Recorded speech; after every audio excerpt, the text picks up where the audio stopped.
sesi 2 ini, saya awalnya nggak percaya ya, beliau itu dokter, tapi kok kuliah MM di S2 Asia. Saya ini yakin nih, Pak, kuliah di sini. Yakin saya, oke.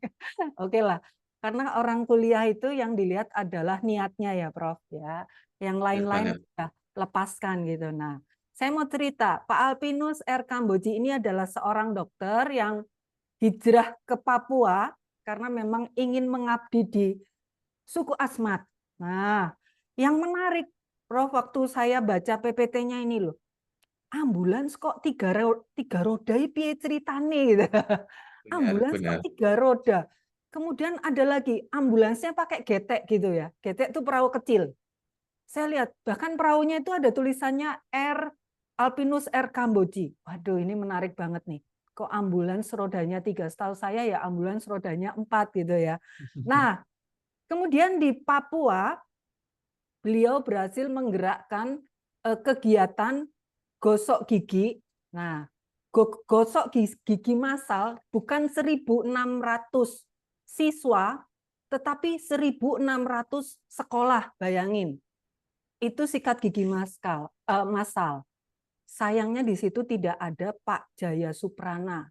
Nah, kalau ada Pak Jaya Suprana, bisa dapat muri itu dokter. Ya. Nah, ini mungkin saat ini Pak Jaya Suprana nggak hadir. Tapi yang hadir adalah Pak Jaya Sansi Jabat. Nah, beliau Siap, Bu mahasiswa Tere. batch 13 yang mau lulus ini ya.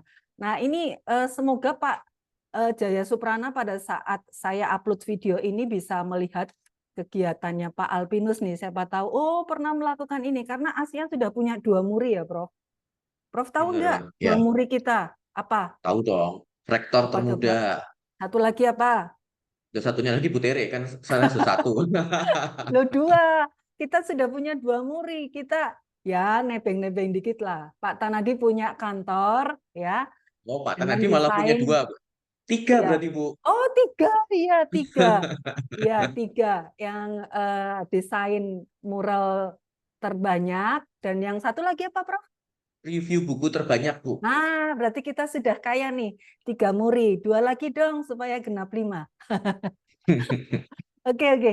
Baik, tidak berlama-lama, apakah Pak Alpinus, Dokter Alpinus, wow, sudah bersama kami. Pagi, Pak Selamat Alvinus. pagi, Pak Alpinus. Baik, Pak Alpinus, waktu Bapak 20 menit untuk presentasi, kemudian Bapak Ibu yang ingin mengajukan pertanyaan, 1 orang cukup 1 saja ya, karena supaya waktunya bisa berbagi dengan yang lain. Oke, silakan Pak Alpinus, Ya, langsung siap. saja.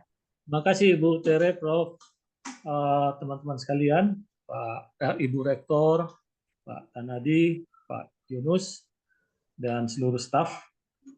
Saya akan menyampaikan beberapa hal terkait dengan tema yang diberikan, dan saya beri judul Membangun dan Tumbuh Bersama. Saya memberi judul Membangun dan Tumbuh Bersama. Teman-teman lihat, saya memang dokter, saya banyak berkegiatan di luar Indonesia sebenarnya selama kurang lebih 15 tahun.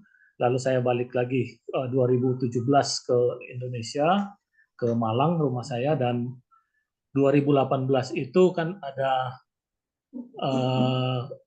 kejadian luar biasa di Asmat, ada gizi buruk dan campak. Nah, itu semua Indonesia ini bergerak ke sana, dan termasuk saya diutus oleh Persekutuan Gereja-Gereja di Indonesia untuk membantu di sana. Saya di Asmat itu 2 tahun, ya, 2018-19, lalu saya balik ke Indonesia, ke Jakarta, jadi direktur rumah sakit PGI Cikini di sana selama 2 tahun. Lalu saya kembali lagi ke Asmat tahun 2022. Nah, karena kecintaan saya untuk membayar hutang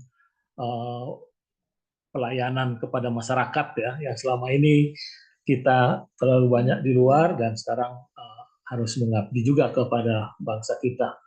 Nah, ini gambar yang terlihat adalah itu jalan ya, yang foto kiri cuma 1 papan itu jalan dari pelabuhan ke puskesmas. Di puskesmas saya di distrik Bets Bamu. Dan itu di bawah itu rawa-rawa semua. Jadi di Asmat itu tinggal di atas rawa-rawa. Jadi semua jalan itu dengan papan jembatan. Dan kalau di kota itu ada sebagian yang sudah pakai beton, tapi tetap jembatan seperti itu. Nah, itu yang kita lihat foto sebelah kiri, foto kanan. Jadi saya terakhir ke sana 2022, saya masuk 1 April di desa ini, di kecamatan ini, di puskesmas ini, jalan puskesmas itu seperti itu. Wah, saya bilang bagaimana kalau pasien jatuh, petugas jatuh. Lalu saya mengerahkan tenaga, memobilisir tenaga dari Pemda, dari masyarakat. Saya cuma diberi dana 100 juta dan itu jadilah jembatan kayu itu dengan kayu yang padahal menurut orang Pemda, wah itu Dok, itu 350 juta kalau di sini harus kita bikin. Saya bilang, kasih saya kalau ada 100 juta itulah nanti sama-sama masyarakat kita lakukan. Ya, slide berikut. Ya, who am I? Saya adalah seorang yang sejak awal berdiri untuk dan bagi marginalized people, orang-orang yang tersingkirkan, orang-orang yang tersudutkan. Saya sejak tahun 92 aktif untuk program HIV/AIDS di Indonesia dan saya membela kepentingan mereka untuk tidak dilakukan diskriminasi, tidak dilakukan stigmatisasi, dan punya akses untuk mendapat pengobatan. Nah, kita lihat foto ini, teman-teman LGBT, ya, teman-teman yang 2 foto di atas itu sebelah tengah dan kanan itu teman-teman yang positif HIV, itu sahabat-sahabat saya semua. Dan juga ya ini foto yang kiri atas itu dan kanan bawah itu di Pattaya. Nah, saya punya juga LSM di sana dengan teman-teman di sana untuk menampung mereka yang terinfeksi HIV. Kita beri rumah, kita beri tempat perlindungan, kita beri makan di sana. Nah, itu that is me. Jadi saya harus berdiri di balik orang-orang yang termarginalkan. Ya, slide berikut. Nah, apa yang memotivasi sebenarnya saya melakukan ini? Jadi teori yang didapatkan dan diskusi-diskusi yang didapatkan di program S2 itu juga saya coba terapkan. Jadi untuk menjadi sukses itu setidaknya ada 4 step yang harus kita lakukan. ABCD-nya harus ada. Kalau kita mau sukses secara individu, kita lebih bagus jalan sendiri, lebih cepat, lebih fleksibel. Tapi kalau kita mau berjalan panjang, lama, bersama-sama, dan terbangun dengan baik, mari kita lakukan dengan tim. Apa itu? A, B, C, D. A-nya itu assessment. Kita harus lakukan assessment. Kita harus tahu situasinya. Kita rencanakan dan kita punya komitmen untuk melaksanakan. Yang kedua, building capacity, membangun kapasitas, jejaring kita bangun. Ketiga, kita lakukan secara inovatif, kreatif, dan seterusnya. Supaya tahap berikut yang keempat, D-nya itu kita sukses, kita berkembang, ya, develop and sustainable. Jadi jangan kita lakukan sendiri. Kalau kita mau sukses, baik, dan mengerahkan masalah, lakukan dengan tim. Tim, together, everyone achieve more. Jadi bersama-sama kita, semua orang terlibat, dan kita bisa maju. Ya, lanjut. Slide berikut.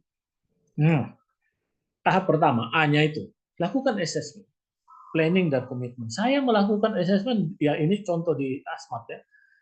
Anak-anak SD, tamat SD, tidak bisa membaca. Bayangkan itu, bagaimana mau maju suku ini, bangsa ini. Lalu kita kumpulkan mereka, kita bicara apa yang mau kita kerjakan, dan kita beri percontohan. Di sana kan rawa-rawa, tidak bisa ditanami. Ayo kita kerahkan masyarakat, gali parit yang dalam supaya air itu ke sana, yang lain kita tinggikan untuk bisa ditanam. Ini hasilnya. Dan itu konkret. Nah, jadi contoh anak SD ya, tamat SD tidak bisa baca. Kan ada di puskesmas itu tulisnya dinas kesehatan. Saya suruh baca satu kata, dinas. Mereka bisa eja, D-I-N-A-S. Dibaca panjang, nggak bisa. Saya ulang, coba kamu baca ini. Akhirnya mereka pikir, saya tanya lagi, D-I-N-A-S, apa? Baca panjangnya. Mereka jawab rame-rame. Pendidikan. Coba. Ini sesuatu yang luar biasa. Dan ini tantangan untuk kita lakukan. Slide berikut. Jadi lakukan assessment, planning, dan komitmen untuk melakukan. Nah, B-nya, building capacity. Saya mencontohkan diri saya. Saya dari FK Brawijaya. Saya jadi dokter di puskesmas, saya menjadi direktur, dan saya menjadi orang yang banyak terlibat dalam penanggulangan HIV/AIDS di Asia, khususnya, dan di Indonesia.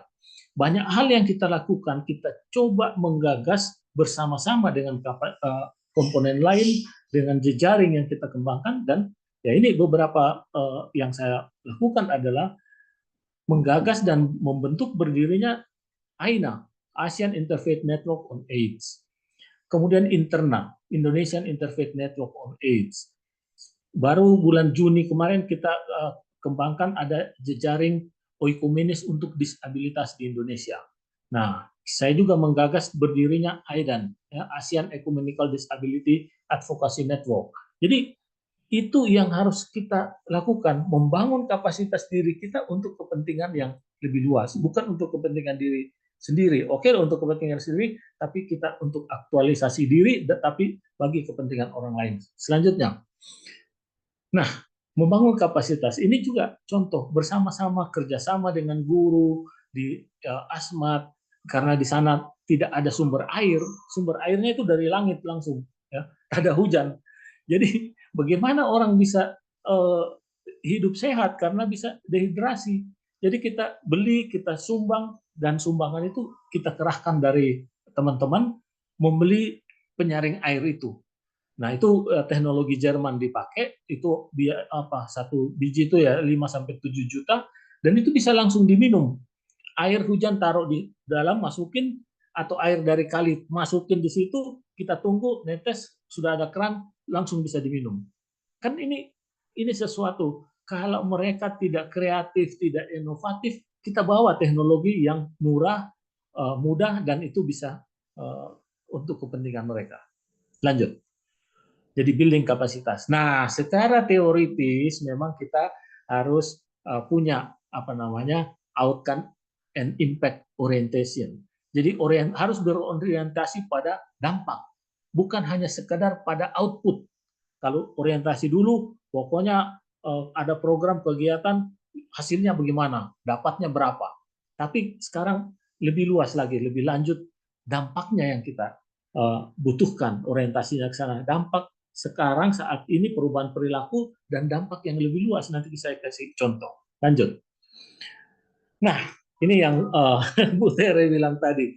Jadi harus kreatif, yang ini C-nya tadi ya, kreatif, inovatif, volunteering, relaxing. Jadi di sana kan tidak ada jalan. Di puskesmas itu kalau orang datang untuk berobat, mereka datang pinjam tandu, bawa ke sana, pikul. Nah, saya bikin ini ambulans yang roda 3 itu. Tapi di Asmat itu kan nggak boleh pakai mesin, ya. Di sana semua motor kendaraan itu nggak ada mobil, semua motor itu listrik. Jadi ya saya modifikasi, minta izin khusus ke bupati untuk lakukan. Dan semua orang terlibat. Jadi teman-teman saya yang menyumbang di situ, saya tulis namanya masing-masing di dinding ambulans itu ataupun di ambulans speedboat. Nah, saya tulis di situ nama saya, Sahabat Dr. A. Kamboji. Sahabat itu singkatan dari Sarana Kesehatan bagi Asmat. Nah, saya mencoba mempelopori, merangsang untuk teman-teman juga melakukan ini dengan baik. Ya, lanjut. Nah, ini yang dibilang tadi 1.600 anak sekolah, Bu, yang SD, SMP, dan SMA yang sikat gigi. Nggak pernah punya sikat gigi satupun anak-anak itu. Jadi kita dorong untuk, ayo kita kerjakan ini, supaya mensosialisasikan hidup bersih dan sehat. Ya, lanjut. Nah, kita juga mempelopori. Tadi karena tidak bisa membaca, saya mempelopori berdirinya perpustakaan desa, perpustakaan kampung untuk belajar membaca. Dan di sela-sela kegiatan saya di sore hari, saya ngajari anak-anak itu membaca. Buku-bukunya dari mana? Saya minta teman-teman. Jadi ini yang membuktikan bahwa kita bisa mengerahkan individual social responsibility untuk masyarakat. Dan saya juga menggagas berdirinya SAS 21, SAS 21, singkatan dari Sahabat Anak Sekolah 21. Apa artinya? Jadi 21 itu 2 anak asmat didampingi 1 anak pendatang yang membantu mereka untuk memotivasi mereka belajar. Lanjut. Nah, jadi kalau kita lihat tadi dari habis C-nya tadi, kita harus memvisualisasikan input dan orientasi pada dampak. Ya. Efeknya apa bukan hanya sekedar output, tapi result secara keseluruhan dari output, outcome, dan impact. Itu secara teoritis. Ya, lanjut. Nah, D-nya, develop. Develop dan sustainability itu harus juga menjadi target kita. Bagaimana apa yang kita lakukan tuh bisa sustain di masyarakat. Saya hanya memberi contoh satu tentang penanggulangan gizi buruk. Jadi saya ada metode khusus yang berbeda dengan yang lain yang sudah diterapkan selama ini. Kalau biasanya pemerintah atau siapapun untuk penanggulangan gizi buruk itu memberi makanan tambahan, kasih telur, kasih kacang hijau, kasih apa. Ini enggak. Dari, oleh, dan untuk mereka. Nanti kalau butuh pelatihan saya bisa melakukannya. Jadi menggagas ide ini dengan masyarakat desa. Di Asmat, di Kabupaten Malang saya sudah lakukan ini. Di Desa Sumberdem di kaki Gunung Kawi sana. Ini supaya masa depan itu sustain gitu. Ya, lanjut. Bukan hanya itu, ini juga contoh mempelopori bagaimana menanam pohon bersama generasi muda di sekolah, di rumah sakit, di beberapa desa di Kabupaten Malang. Saya lakukan itu untuk kepentingan masa depan supaya sustain akibat dari dampak climate change. Kita bisa bernapas dengan lebih lega di kemudian hari. Ini yang perlu kita lakukan untuk membangun masyarakat, mengembangkan masyarakat, memberi ide kepada masyarakat supaya tumbuh bersama. Ya, terakhir. Lanjut. Oh, satu lagi. Jadi kita juga menggagas pelaksanaan. Ya seperti tadi UMKM Pak Abu juga menggagas itu. Saya di Malang melakukan itu. Ya, menggagas memberi pelatihan pada ibu-ibu, generasi muda untuk ini ekoprint paling murah.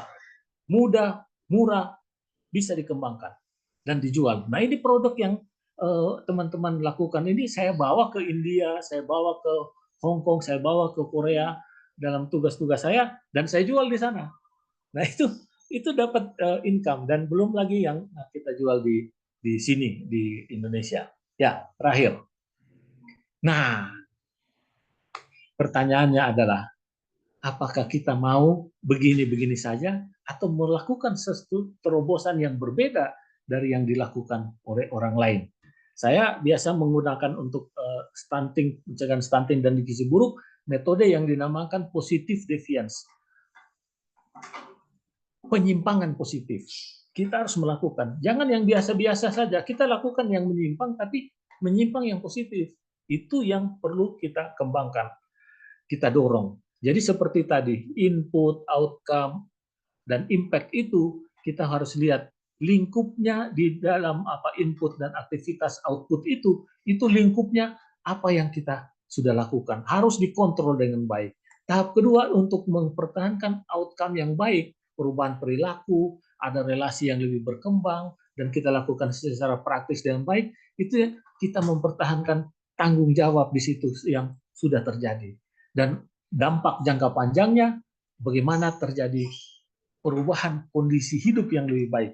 Orang menjadi sehat, orang menjadi lebih makmur, orang menjadi lebih sukses, itu menjadi dampak dari seluruh tahapan 4 tadi. Dari A, assessment, B, building capacity, C, kreatif inovatif, D, development and sustainable. Terima kasih, mudah-mudahan bermanfaat. Wow, oke. Luar biasa. Pak Alpinus di Asmat tahun berapa, Pak? Ada 2 kali saya di sana, Ya. 2 tahun berturut-turut, 2018-19 dan 2022. Oke. Kenapa saya balik lagi? Karena sesudah saya selesai kontrak jadi Direktur Utama Rumah Sakit PGI Cikini di Jakarta, masih ada kerinduan yang tersisa yang harus saya selesaikan di Oke, sana gitu. oke, Nah, Pak. itu Oke. kemudian saya balik sekarang di Malang. Terima kasih. Ya, Prof, Prof ingat nggak Menteri BUMN periode 2012-an itu ya, Pak Dahlan Jangan-jangan saya belum Iskan. lahir, Bu. Waduh, nah itu kalau nggak salah mobil listrik itu baru keluar di Indonesia ya 2012 lah ya, pas Menteri BUMN itu. Kalau saya dengar tadi Pak Alpinus di suku Asmat itu mobil listrik sudah jalan ya, ya Ya, dokter ya. itu sepeda motor listrik Oh, sudah malah sepeda diuji. motor listrik. Motor Karena listrik. di sana tidak ada Nah, mobil, Bu. nah Hanya itu. sepeda motor kan jalannya cuma paling lebar 4 meter. Oh gitu. Itu Nah itu malah duluan dibuat Asmat ya mobil listriknya ya. Kan mobil listrik apa di kota motor listrik kabupaten baru-baru dan aja. ya Di Asmat hanya sudah duluan. listrik yang ada jalan beton itu pun cuma 4 meter. Mobil nggak bisa. Waduh, ya ya. Coba Mereka wajibkan bayangin. supaya pakai motor listrik. Nah, Oke oke. makanya itu saya pikir mobil nggak bisa roda 4, ya apa caranya? Masa sepeda motor bisa dibikin ambulans? Jadi roda 3 itu, ya Akhirnya Oke merek bisa oke. ya Pak Alvinus. Ayo, baru itu kan. ambulans kok roda 3, saya ya bingung terus pasiennya taruh mana gitu. Bisa Bu, itu bisa satu tempat tidur dan bisa 3 atau 4 orang yang mendampingi. Oke, ya ya ya ya. Oh Ya, ya. Ya. buat Bapak Ibu sekalian yang mau bertanya, bisa on mic atau bisa memberikan pertanyaan melalui kolom chat Bapak Ibu. Satu orang satu pertanyaan ya Bapak Ibu. Ya. Silakan. Oke. Dokter, Menarik. kalau sambil menunggu pertanyaan, kira-kira ada hal yang masih ingin dicapai lagi nggak untuk kedepannya? Ya, saya kira sementara saya tidak di Asmat, sejak tahun lalu 2023 saya juga mengembangkan banyak hal di sini di Malang ya, dengan teman-teman, dengan rumah sakit di sini untuk melakukan apa yang saya sebut tema programnya khusus dengan anak muda, no hot Oh, hot. ya untuk climate change. Tapi no hot itu juga kan untuk menghindari panas bumi gitu kan. Caranya apa?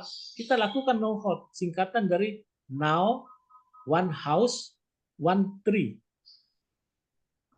Oke. Itu menanam pohon, menanam jadi satu rumah satu pohon. Dan kita tahun lalu kami menanam sekitar 500 pohon dan tahun depan Januari kita juga akan mungkin lebih dari 500 pohon lagi gitu.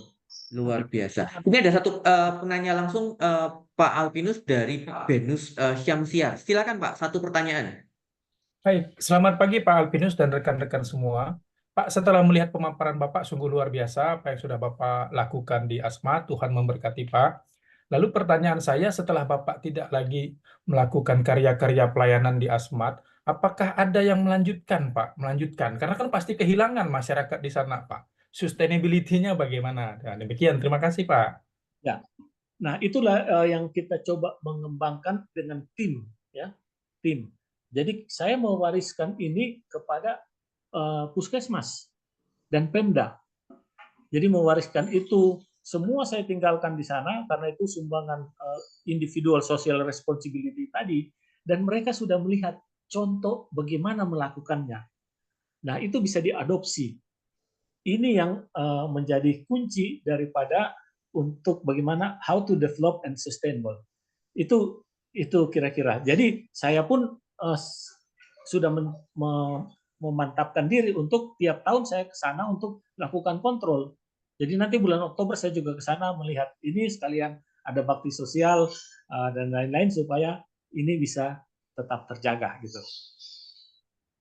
Oke. Gitu Pak. Pak Alvinus, ini ada pertanyaan dari kolom chat dari saudara Pramaning Tias. Ya. Terima kasih atas motivasinya Pak Dr. Alvinus. Bagaimana caranya untuk menggerakkan penggalangan dana untuk program-program yang dilaksanakan tersebut? Silakan Pak. Terima kasih. Banyak orang, banyak lembaga LSM itu mengandalkan dana yang besar, yaitu CSR, Corporate Social Responsibility. Tapi menurut saya juga tidak mudah. Jadi ada banyak hal administrasi yang harus dipenuhi dan lain-lain dan lain-lain. Nah, saya coba berpikir, ya apa kalau supaya cepat gimana gitu. Kita gerakan individu, masyarakat, teman-teman. Jadi waktu menggagas pertama kali untuk ambulans roda 3 itu, saya cuma WA, saya bilang ke anak saya, bikinkan dulu ini model prototipe ini, coba kamu gambar, bikin rekayasa di komputer dan tulis itu puskesmas ini, ambulans puskesmas. Jadi itu yang saya kirim ke teman-teman lewat WA. Saya bilang, ayo kita lakukan sesuatu di Asmat, di masyarakat yang membutuhkan. Saya cuma punya modal 10 juta. Kalau Anda ingin membantu, ini nomor rekening. Saya sudah tanya dulu berapa harganya kan, di Surabaya bikinnya itu. Nah, nggak lama loh, 10 menit sudah ada yang nyumbang. Dan dalam waktu 1 minggu sudah terpenuhi 60 juta gitu untuk mobil itu. Nah, ongkos kirim yang jadi persoalan. Karena dari Surabaya kirim sana kontainer itu 20 juta. Jadi, tapi puji Tuhan ya, syukur bahwa ada teman yang mau menyumbang untuk saya tanggung jawab ininya, ongkos kirimnya. Jadi gitu, bagaimana menggalang, jadi percayalah bahwa individual social responsibility, we have to encourage them to involve in these issues. Gitu. Terima kasih. Ya. Selama ada kemauan, pasti selalu ada jalan dan ada berkat ya, Pak Albinus ya. Oke. Karena kita melakukannya bukan untuk diri kita, gitu, tapi kepentingan masyarakat. Prof, rasanya cukup ya pertanyaan untuk Pak Dokter. Terima kasih banyak ya, sangat Terima menginspirasi kasih Pak kami. Dokter. Ya, semoga ini dokter ini limit edition. Semoga ada Alpinus lagi yang bisa melakukan hal yang sama ya, Bapak Ibu.